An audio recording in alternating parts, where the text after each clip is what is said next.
Good morning everybody. आज हम DElEd first year के पेपर F3 का एक टॉपिक इनोवेशन नवाचार पढ़ेंगे।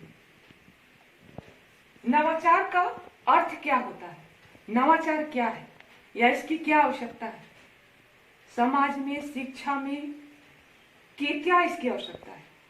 तो आज हम इसे ही पढ़ेंगे।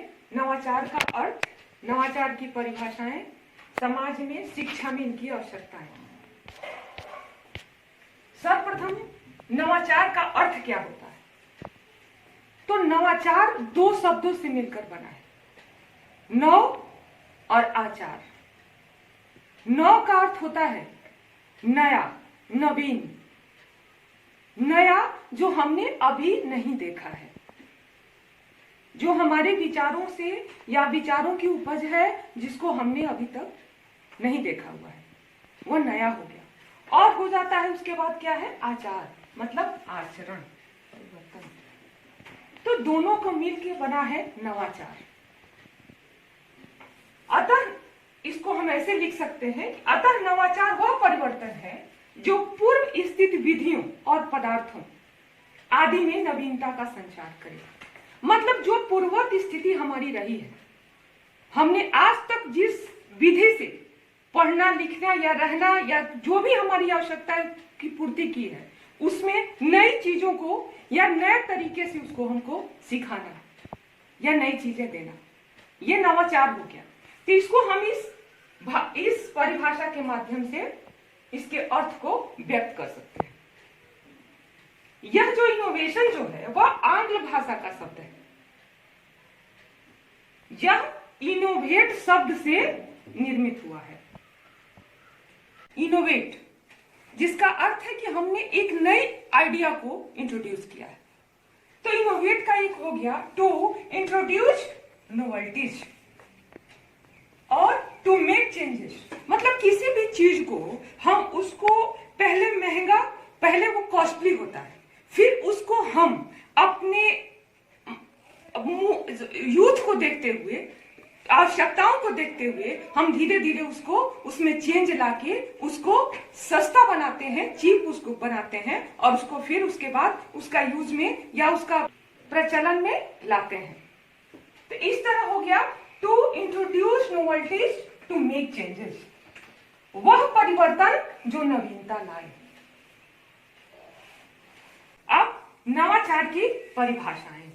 अलग अलग शिक्षा शास्त्रियों ने नवाचार के संबंध में, इनोवेशन के संबंध में अपने अपने विचार में अलग अलग परिभाषाएं दी हैं। अब बर्नेट एचजी कहते हैं, innovation is any thought, behaviour और thing that is new and it quantitatively different from the existing form. क्या कहते हैं बर्नेट एचजी कि नवाचार एक ऐसा विचार है या व्यवहार है अथवा पदार्थ है जो नया है, नवीन है और वर्तमान स्वरूप में गुणात्मक दृष्टि से भिन्न है। गुणात्मक दृष्टि से भिन्न है, ये हम इनका विचार है बर्नेट एचजी का। अब आते हैं रोगर्स ईएम। इनका विचार है कि N innovation is an idea perceived or as new by the individual। ये बोलते हैं रोगर्स ईएम। मतलब नवाचार वह विचार है जिसकी प्रतीति व्यक्ति नवीन विचार के रूप में करे। फिर आते हैं हमारे माइलेस एमडी। वह कहते हैं कि नवाचार वह नवीन और विशेष परिवर्तन है जो समझ बूझ कर किया गया है। समझ बूझकर इसलिए किया गया है कि वो आवश्यकता है हमारी। हमने जैसे हमेशा जानते हैं, इस चीज को बहुत बार मानते हैं कि आवश्यकता ही आविष्कार की जननी है, ये हम सब जानते हैं।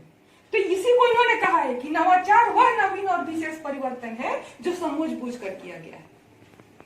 उद्देश्य प्राप्ति की दृष्टि से यह परिवर्तन अन्य विधियों की अपेक्षा अधिक प्रभावशाली समझा जाता है।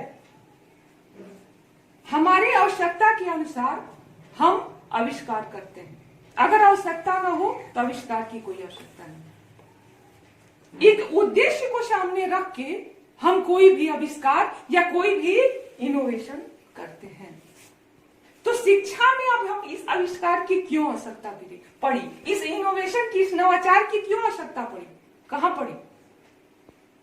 क्यों हमने समाज में या कहीं भी किसी भी परिस्थिति में जब हमें कमियां महसूस होती हैं तो हम नई नई चीजों का आविष्कार करते हैं। हमारी शिक्षा जगत में नवाचार एक बहुत ही नया शब्द है और नई चीज है। अब आते हैं कि नवाचार की क्या विशेषताएं हैं, नवाचार क्यों आवश्यक है, ये हमने अभी आगे पढ़ना है। अभी पढ़ेंगे कि इसकी विशेषताएं क्या है। तो नवाचार की क्या विशेषताएं हैं? तो नवाचार एक ऐसा विचार है जिसे नया समझा जाता है। ये तो हमने अभी पढ़ा। हम सभी जानते हैं कि नवाचार को नया है, बिल्कुल रिसेंट है। दूसरा है, नवाचार में कोई ना कोई विशेषता अवश्य पाई जाती है। अगर विशेषता नहीं पाई जाती तो वह नवाचार नहीं कहलाता, वो इन्वेंशन नहीं कहलाता, इनोवेशन नहीं कहलाता। तो इनोवेशन बताने के लिए उसका नया होना आवश्यक है, उसमें कुछ विशेष चीजों का होना आवश्यक है। तीसरा है, नवाचार प्रयासपूर्ण है। वो तो है ही प्रयासपूर्ण, क्योंकि अगर हमें आवश्यकता नहीं होती तो हम उसका प्रयास नहीं करते।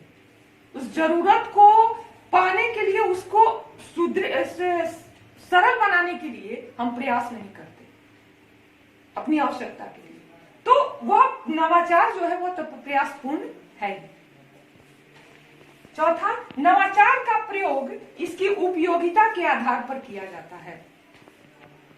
शिक्षा में कई श्रेणी में अलग अलग नवाचार हुए, जिस पे हम आगे चर्चा करेंगे।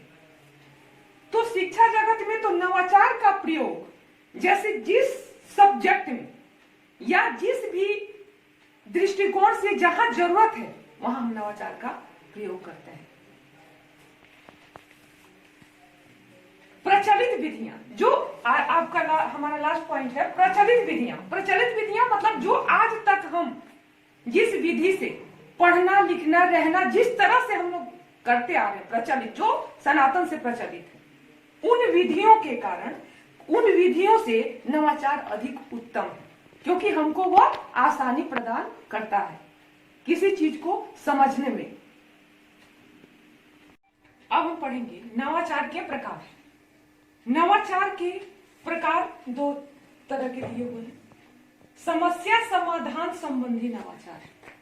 समस्या समाधान संबंधी नवाचार का अर्थ है कि हमें जब किसी प्रकार की समस्या हो, वह विद्यालय संबंधी समस्या हो, छात्र संबंधी समस्या हो, शिक्षक संबंधी समस्या हो, सामाजिक संबंधी समस्या हो, इन सारे समस्याओं को नवाचार के माध्यम से जब दूर किया जाता है तो हो जाता है हमारा समस्या समाधान संबंधी नवाचार। किसी भी नए विचार के द्वारा जब इन सारी समस्याओं को हम दूर करते हैं तो वह हो जाता है समस्या संबंधी नवाचार। दूसरा पॉइंट है सामाजिक अंतःक्रिया संबंधी नवाचार।